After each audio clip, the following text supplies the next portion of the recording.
Neymar কি তবে সত্যি অবসর নিচ্ছেন? এটি এই মুহূর্তে ফুটবল বিশ্বের সবচেয়ে দামি এবং আবেগঘন প্রশ্ন। ফুটবল দুনিয়ার জাদুকর, মাঠের শিল্প। কিন্তু গত কয়েক বছরে কি এমন হলো যে নেইমারকে ঘিরে বারবার অবসরের গুঞ্জন উঠছে?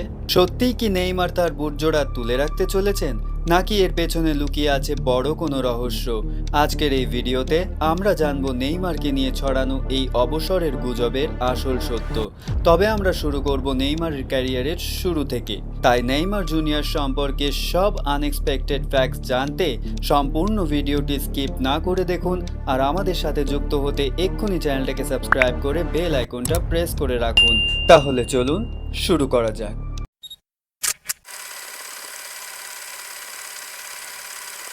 শুরু করব নেইমারের উত্থান ও সংগ্রাম দিয়ে। উজ্জ্বলতা বনাম চোটের ট্র্যাজেডি। সান্তোসের সেই বিস্ময় বালক যা পেলে পরবর্তী যুগে ব্রাজিলকে আবার বিশ্বজয়ের স্বপ্ন দেখিয়েছিল। বার্সেলোনায় এসে মেসি সুয়ারেজের সাথে এমএসএন ত্রয়ী গড়ে ট্রেবল জয়, কিংবা 2017 সালের রেকর্ড 222 মিলিয়ন ইউরোতে পিএসজিতে যোগ দেওয়া। নেইমারের পায়ের জাদু ফুটবল বিশ্বকে মন্ত্রমুগ্ধ করে রেখেছিল। কিন্তু এই অতিমানবীয় প্রতিভার সবচেয়ে বড় শত্রু হয়ে দাঁড়ায় তার শরীর। ক্যারিয়ারের সবচেয়ে গুরুত্বপূর্ণ সময়ে বারবার ইনজুরি বা চোট তাকে মাঠের বাইরে ছিটকে দিয়েছে। 2014 বিশ্বকাপের সেই মেরুদণ্ডের ইনজুরি থেকে শুরু করে পিএসজিতে প্রতি বছর চ্যাম্পিয়ন্স লিগের নকআউট পর্বের আগে মেটাটার্সাল অর্থাৎ পায়ের পাতা ভাঙা এবং সর্বশেষ আল হিলালে যোগ দেওয়ার পরপরই এসিএল অর্থাৎ হাঁটুর লিগামেন্ট ছিঁড়ে যাওয়া। নেইমারের ক্যারিয়ার যেন এক পরম উজ্জ্বলতা এবং চোটের চরম ট্র্যাজেডির এক মহাকাব্য। তবে গুঞ্জন কেন ছড়ালো?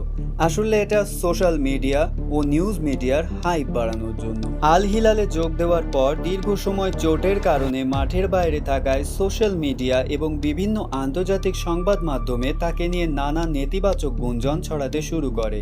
কিন্তু কেউ এটা স্বীকার করে না যে নেইমারের প্রতিটি ম্যাচে টার্গেট করে ইন্টেনশনালি হিট বা ফাউল করা হয় তাকে। হ্যাঁ, এটাই সত্য। তারপরে আসে তার ফিটনেস নিয়ে ট্রোল।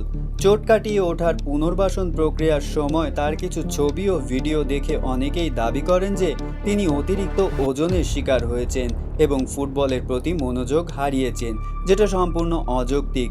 ফুটবলের জন্য প্রাণ বাজি রাখা খেলোয়াড় কখনো ফুটবলের প্রতি মনোযোগ হারাতে পারেন না। তারপরেই আসে চুক্তির জটিলতা।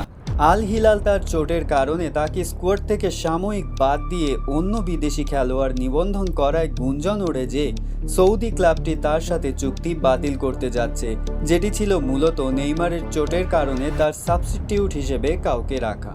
এবার এলো অবসরের গুজব। 32-33 বছর বয়সে এসে এত বড় চোটের পর অনেকেই ধরে নিয়েছিলেন যে নেইমার হয়তো আর ইউরোপ বা এশিয়ার শীর্ষ ফুটবলে ফিরবেন না, বরং সান্তোসে ফিরে গিয়ে বা ইন্টার মায়ামিতে মেসির সাথে যোগ দিয়ে অবসরের প্রস্তুতি নেবেন। তবে সত্যিটা কি? সত্যিটা হচ্ছে নেইমারের অপ্রতিরোধ্য লড়াই।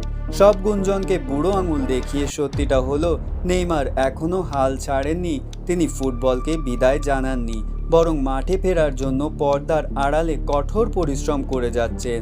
নির্ভরযোগ্য ক্রীড়া সাংবাদিক যেমন ফ্যাব্রিজিও রোম্যানো এবং আল হিলাল ক্লাবের মেডিকেল রিপোর্টের সূত্র অনুযায়ী নেইমার তার হাঁটুর রিহ্যাবিলিটেশন অত্যন্ত গুরুত্বের সাথে শেষ করেছেন।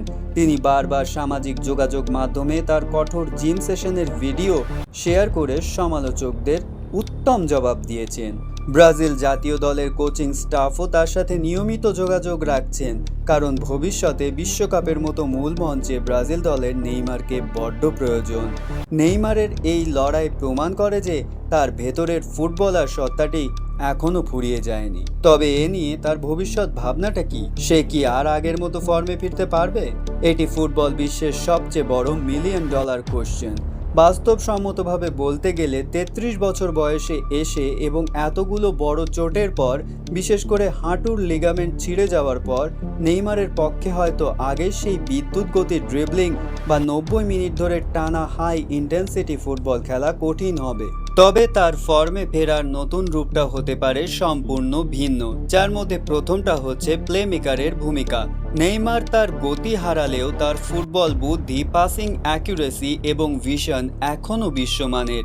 ক্রিশ্চিয়ানো রোনালদো বা লিওনেল মেসি যেভাবে বয়সের সাথে সাথে তাদের খেলার স্টাইল পরিবর্তন করেছেন, নেইমারও নিজেকে একজন পিওর প্লেমেকার বা নাম্বার 10 হিসেবে প্রতিষ্ঠিত করতে পারেন। সবচেয়ে বড় কথা, এই কিংবদন্তির মানসিক শক্তি সমালোচকদের ভুল প্রমাণ করার একটা বাড়তি তাড়না সব সময় নেইমারকে তাতিয়ে তোলে। তিনি যদি নিজেকে চোটমুক্ত রাখতে পারেন, তবে আগের মতো ফ্ল্যামবয়েন্ট মানে ঝলমলে না হলেও দলের জন্য মারাত্মক কার্যকরী এবং ম্যাচ উইনার হিসেবে ঠিকই ফর্মে ফিরবেন। আপনারা কি মনে করেন নেইমার এখনো বিশ্বসেরা হওয়ার ক্ষমতা রাখেন? কমেন্টে অবশ্যই জানান। আর এমন সব দারুণ মজার অজানা তথ্য সবার আগে পেতে এক্ষুনি আনএক্সপেক্টেড এন্টারটেনমেন্ট চ্যানেলটিকে সাবস্ক্রাইব করে বেল আইকনটি প্রেস করে রাখুন।